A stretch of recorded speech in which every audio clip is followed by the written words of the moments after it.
Hi అండి, welcome to శ్రేయాన్సీస్ kitchen. ఈరోజు మన ఛానల్లో అయితే క్యారెట్ రైస్ చూపిస్తున్నాను అనమాట. సో ఒకసారి తప్పకుండా ట్రై చేయండి. ఇది కిడ్స్కి మాత్రం చాలా ఇష్టంగా తింటారు.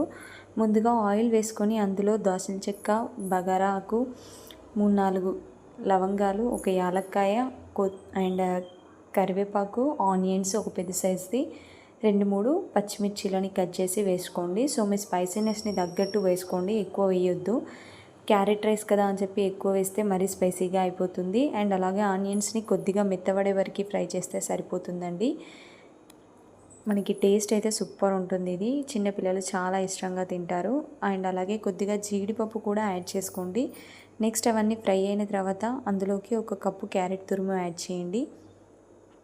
క్యారెట్ తురుము అనేది ఒక 2 మినిట్స్ ఫ్రై చేస్తే సరిపోతుంది.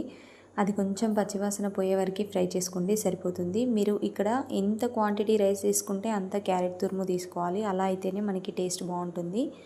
సో నెక్స్ట్ ఒక 1/2 టీ స్పూన్ ఉప్పు అండ్ ఒక 1 స్పూన్ సాంబార్ పౌడర్ తీసుకోండి. 1/2 టీ స్పూన్ పసుపు తీసుకోండి.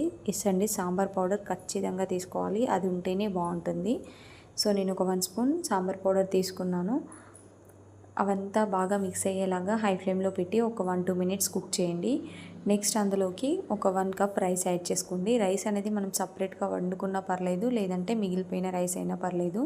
బట్ రైస్ అయితే పుల్లలుగా ఉండాలి. సో పుల్లలుగా ఉన్న రైస్ని 1 కప్ తీసుకొని మంచిగా కలిపేసేయండి. సో మొత్తం మిక్స్ అయ్యేలాగా కలుపుకోవాలి. ఇందులో నేనైతే కారం వేయట్లేదు, బికాస్ మనం తీసుకున్న పచ్చిమిర్చి సరిపోతుందండి. మనం తీసుకున్న మిర్చీలు దీనికి ఈ క్వాంటిటీకి అయితే సరిపోతుంది. మీరు ఒకవేళ 2 కప్స్ రైస్ తీసుకుంటే ఇంకొక 1 చిల్లీ ఎక్కువ వేసుకోండి, అంతే. అంతకన్నా ఎక్కువ వేసుకోవద్దు, బాగా స్పైసీ అయిపోతుంది. ఎందుకంటే మనం బగారా సామాన్ వేసాం కదా. అంతే అండి, మనకి టేస్టీ క్యారెట్ రైస్ అయితే రెడీ అయిపోయింది. దీన్ని మనం లెమన్తో కూడా సర్వ్ చేసుకోవచ్చు. ఒక హాఫ్ లెమన్ తీసుకొని పిండేసుకోండి, మంచి టేస్ట్తో సూపర్గా ఉంటుంది.